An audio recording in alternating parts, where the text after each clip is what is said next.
then they come all the way train vararu, bus vararu, products எடுத்துட்டு வராரு. நம்ம கேட்டகரியில எல்லாத்து all the jury members also look as mentioned, father-in-law can be someone, father can be someone, but who are you? That question always comes up, right? And I think you have a voice only when you are financially independent. வணக்கம், என் பேர் Hemachandran, founder CEO brand Avatar. இது வந்து சுயசக்தி விருதுகள் ஹோம்பிரனர் awards 6வது வருஷம் முடிஞ்சு 7வது வருஷம் நடக்குதுங்க. இது வந்து இந்தியாவிலே முதல் முறையாக வந்து வீட்டில இருந்து பிசினஸ் பண்ற பெண்களுக்கான ஒரு மேடை, ஒரு அடையாளம், அவங்களுக்கான ஒரு விருதுகள். இது வந்து கிட்டத்தட்ட 6 வருஷமா நாங்க பண்ணிட்டு இருக்கோம். இது 7வது வருஷத்தோட ஜூரி இன்டர்வியூ நடந்துட்டு இருக்கு. அதாவது தமிழ்நாட்டில இருந்து வீட்டில இருந்தே பல துறைகளில் பிசினஸ் பண்ணிட்டு இருப்பாங்க. அது வந்து எந்த ஒரு துறையா இருக்கலாம், டிஜிட்டலா இருக்கலாம், இல்லை வந்து ஆர்ட்ஸ் அண்ட் கல்ச்சர், அப்புறம் வந்து பியூட்டி அண்ட் வெல்னஸ், இந்த மாதிரி ஒரு 14 கேட்டகரியில் பிசினஸ் பண்றவங்க வந்து ஆன்லைன்ல அப்ளை பண்ணுவாங்க. அப்ளை பண்ண உடனே அதை ஷார்ட் லிஸ்ட் பண்ணி எங்க ஜூரி மெம்பர்ஸ் வந்து அவங்கள மீட் பண்ணி அவங்க எப்படி பிசினஸ் பண்றாங்க, என்ன மாதிரி சவால்களை சந்திக்கிறாங்க, என்ன மாதிரி திறமையான ப்ராடக்ட் வச்சிருக்காங்க, எப்படி மார்க்கெட் பண்றாங்க, இதெல்லாம் பார்த்துட்டு அவங்கள வந்து அவார்டுக்கு நாமினேட் பண்ணி செலக்ட் பண்ணுவாங்க. அதுக்கப்புறம் ஒரு பிரம்மாண்டமான விழா வந்து ஆகஸ்ட் 11ஆம் தேதி லேடி ஆண்டால் நடக்குது. ஸோ 6 வருஷமா கிட்டத்தட்ட எங்களை 300 பேருக்கு அவார்டு கொடுத்துருக்கோம். கிட்டத்தட்ட 400 பேருக்கு வந்து வீட்டில இருந்து பிசினஸ் பண்றவங்களும் ஆண்டர்பிரினரா மாத்திருக்கோம்.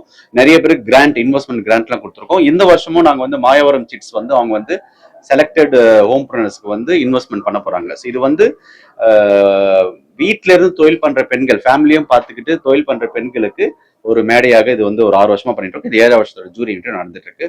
ஸோ நன்றி, வணக்கம், தேங்க்யூ வெரி மச். இந்த ஈவெண்ட் நாங்கள் விடல, ஜூம்ல பண்ணோம். நாங்கள் ஃபர்ஸ்ட் டைம் எல்லாம் கோவிட்ல எல்லா கம்பெனியும் வந்து மூடிட்டாங்க, ஈவெண்ட் கம்பெனிலாம். நாங்கள் வந்து எதாவது பண்ணணும், இவங்களை வந்து நம்ம ஏமாற்றக்கூடாது. ஜூம் காலில் வந்து எல்லாரும் என்ட்ரிக்கு ரிஜிஸ்ட்ரேஷன்ல வர வச்சு ஜூம் காலில் இன்டர்வியூ பண்ணிட்டு அதுக்கப்புறம் இந்த ஈவெண்ட்டே ஜூம்ல பண்ணோம். நாங்கள் விர்ச்சுவல் ஈவெண்ட்டாக பண்ணோம். நாங்கள் ஸோ அதனால ஒரு வருஷம் கூட மிஸ் பண்ணாம 2017 ஸ்டார்ட் பண்ணி இது வரைக்கும் ஒரு வருஷம் கூட மிஸ் பண்ணாம நாங்கள் வெற்றிகரமா பண்ணிட்டு வரோம். இது ஏன் வந்து ரொம்ப பெரிய வெற்றிகரமா இருக்கு, பெண்கள் இவ்வளவு ஆதரவா கொடுக்குறாங்கன்னா, வீட்டுல இருந்து தொழில் பண்ற பெண்கள்னா நேர்மையா நடத்துறோம். இது வந்து காசு கொடுத்துட்டு அவார்டு கொடுக்கறது அந்த மாதிரிலாம் நாங்கள் பண்றது கிடையாது. ஸ்பான்சர்ஸ்க்கு அவார்டு கொடுக்க மாட்டோம். நேர்மையா நாங்க ஆர்கனைஸ் பண்ண விட ஜூரி மெம்பர்ஸ் தான் யாரு அவார்டு வந்து வாங்கணுன்றதை செலக்ட் பண்ணுவாங்க. நாங்க அது செலக்ட் பண்ண மாட்டோம். அதுதான், அதனால வந்து இந்த பெண்கள் வீட்ல இருந்தே தொழில் புரியும் பெண்கள் ஹோம்பிரினர்ஸ் வந்து இதுக்கு பெரிய சப்போர்ட் கொடுக்குற காரணம் நேர்மையா செலக்ட் பண்றதுனால மட்டும்தான். ஏன்னா நிறைய அவார்ட்ஸ் ப்ராப்பர்ட்டி நீங்க பாக்குறீங்க தமிழ்நாட்டுல, சென்னையில எல்லாம் அவார்டு ப்ராப்பர்ட்டி எப்படி நடக்கணும் உங்களுக்கு தெரியும். அந்த மாதிரி இல்லாம நேர்மையா சாதாரண பெண்களை ஒரு செலிபிரிட்டி ஆக்குறதா இதோடைய நோக்கம். இப்ப சீசன் 1ல வந்து வாலண்டியர்ல வருவாங்க. அந்த சீசன் 1ல வந்து அவார்டு வாங்கணும். இன்னைக்கு வந்து பெரிய தொழில எதிர்பார்க்காங்க. இந்த மேடை தான் ஃபர்ஸ்ட் அவங்க அங்கீகரிச்சது. வீட்டுல இருந்து பிசினஸ் பண்ற பண்ணி இன்னைக்கு வந்து அவங்க பெரிய பெரிய இடத்துல போய் கலக்கிட்டு இருக்காங்க. எங்க போனாலும் முதல்ல அவங்க நன்றி சொல்றது சுயசக்தி விருதுகளுக்கு தான். அந்த அளவுக்கு நாங்க வந்து பண்ணியிருக்கோம். இந்த வருஷம் வந்து டிஜிட்டல் கேட்டகரி, இப்போ வந்து எல்லாருமே பெண்களும் டிஜிட்டல் ரொம்ப இதா இருக்கு, டிஜிட்டல் டெக்னாலஜி அதெல்லாம் ஆட் பண்ணியிருக்கோம். அப்புறம் என்விரான்மெண்ட் கேட்டகரி இந்த வருஷம் சுற்றுச்சூழல் நிறைய பேர் போன வாட்ட அவார்டு வாங்கினவங்க என்ன பண்றாங்கன்னா, இந்த தேங்காவோட இது இருக்கு இல்லைங்களா, தேங்காய் முடிச்சோன்னா அந்த தேங்காயோடைய என்ன சொல்லுவாங்க, தேங்காவோட வந்து பெயிண்ட், அதை வந்து ஒரு நல்ல எடிபிள் ஆயில்ல பெயிண்ட் அடிச்சு அது வந்து ஜப்பானுக்கு எக்ஸ்போர்ட் பண்றாங்க. என்னன்னா ஐஸ்கிரீம் கப்பா அது யூஸ் பண்றாங்க. அந்த மாதிரி வந்து பெண்கள் வந்து பல துறைகளை புது புது ப்ராடக்ட்ஸ், புது புது ஐடியால சூப்பரா கலக்கிட்டு வராங்க.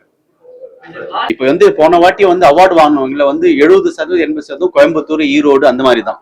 இப்ப இங்க வந்திருக்காங்கல்ல ஜூரி இன்டர்வியூ செலக்ட் பண்றதுக்கு 70% வந்து வெளியூர்ல இருந்து வந்தவங்க தான். நீங்க கேட்கலாம், நாமக்கல், ஈரோடு, திருச்சி, மதுரை இந்த மாதிரி தான். அதுதான் எங்களுடைய சக்சஸே.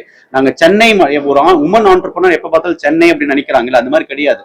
நீங்க குக்கிராமத்துல கூட பல துறைகளை சாதனை பண்ற பெண்களும் இருக்காங்க. அவங்களையும் நாங்க ஊக்கப்படுத்துறதுக்காக உருவாக்கப்பட்ட மேடை தான் இது. ஆமா, சோ அவார்டு முடிச்சோன்னு என்ன பண்ணுவோம்னா, சில பேர் மார்க்கெட்டிங் ட்ரைனிங் ஃப்ரீயா கொடுப்போம் டை சென்னை மூலியமா. இப்ப எங்களோட ஸ்பான்சர் ஷீரோ மைண்ட் செட் இருக்காங்கல்ல, மீனா சாப்ரி, அவங்க என்ன பண்றாங்கன்னா, யாரெல்லாம் இன்னும் அடுத்து போன அவங்க வந்து மோட்டிவேஷனல் கோச், அவங்க ஒரு பெரிய கோச், அவங்க மோட்டிவேஷனல் கோச், அவங்க வந்து நிறைய பேர் ட்ரைன் பண்ண போறாங்க. அந்த மாதிரி அவார்டு மட்டும் முக்கியம் கிடையாது, அவார்டுக்கு அப்புறம் அவங்க எப்படி வந்து அடுத்த கொண்டு போறோம்ன்றதை நாங்க சக்சஸ்ஃபுல்லா பண்ணிட்டு வரோம். வந்து எல்லாம் பெரிய பேர். ஃபார் எக்ஸாம்பிள் லட்சுமி ரவிச்சந்தர், அனிருத்தோட அம்மா வந்து ஒன் ஆஃப் தி ஜூரியா இருக்காங்க. அப்புறம் லதா பாண்டியராஜன், மாஃபாவோட கோ ஃபவுண்டர். அப்புறம் வந்து பிரீதா கணேஷ், ஐஸ்வரி வேல்ஸ் கணேஷோட. அப்புறம் பிருந்தா சிவகுமார், நம்ம சூர்யாவோட சிஸ்டர், சிவகுமாரோட பொண்ணு பிருந்தா, அவங்க ஒரு பிசினஸ் பண்றாங்க, அவங்க ஒரு ஜூரி மெம்பரா இருக்காங்க. அப்புறம் அகிலான்னு சொல்லிட்டு டையோடைய இடி, அவங்க கிட்டத்தட்ட 30 ஜூரி மெம்பர்ஸ், எல்லாமே பெரிய பெரிய அச்சீவர்ஸ் தான். நீங்க பார்த்திருப்பீங்க. இப்போ வீணா குமரவேல் நேச்சுரல்ஸோட கோ ஃபவுண்டர். இந்த மாதிரி எல்லா ஜூரி மெம்பர்ஸும் பல துறையில சாதனை படைச்சவங்க தான் ஜூரி மெம்பர்ஸா நாங்க போட்டிருக்கோம், சும்மா யாருன்னு நாங்க போடல. அதனாலதான் இதுக்கு ஒரு பெரிய வரவேற்பு இருக்கு. அதாவது வீட்ல இருந்து பிசினஸ் பண்றவங்கள முழு நேரம் ஆண்டர்பிரனர்ஸா ஒரு 300 மேல நாங்க மாற்றிருக்கோம். இது வந்து அவார்டு வாங்கினோன்னு அவங்களுக்கு சில பேர் கிராண்ட் கிடைச்சது. போன வருஷம் வந்து தமிழ்நாடு கவர்மெண்ட் வந்து டான்சீட் மூலம் 30 லட்சம் பேர் வந்து 30 லட்சம் ரூபாய் வந்து 3 பேர் கொடுத்தாங்க. இதுல இருந்து செலக்ட் பண்ணி, நேர்மையா செலக்ட் பண்ணி, அந்த மாதிரி வந்து நிறைய பேர் வந்து இது வந்து வீட்ல இருந்து பண்ற பிசினஸ் நீங்க வந்து தனியா ஆரம்பிச்சீங்கன்னா பெருசா பண்ணலான்றதுக்காக நிறைய பேர் இன்வெஸ்ட் பண்ணி மாத்தியும் இருக்காங்க. கிட்டத்தட்ட அந்த மாதிரி ஒரு 300 பேரை வந்து வீட்ல இருந்து பிசினஸ் பண்ற பெண்கள் இன்னைக்கு முழு நேர தொழில் அதிபரா இருக்காங்க வச்சிருக்கோம். அதனால ஒரு கிட்டத்தட்ட 60-70 காலேஜ்ல இருந்து ஒரு 4-3 ஃபைனல் இயர்ஸ் படிக்கிற பெண்கள் அப்ளை பண்ணி அதோட ஜூரி இன்டர்வியூ நாளைக்கு நடக்குது.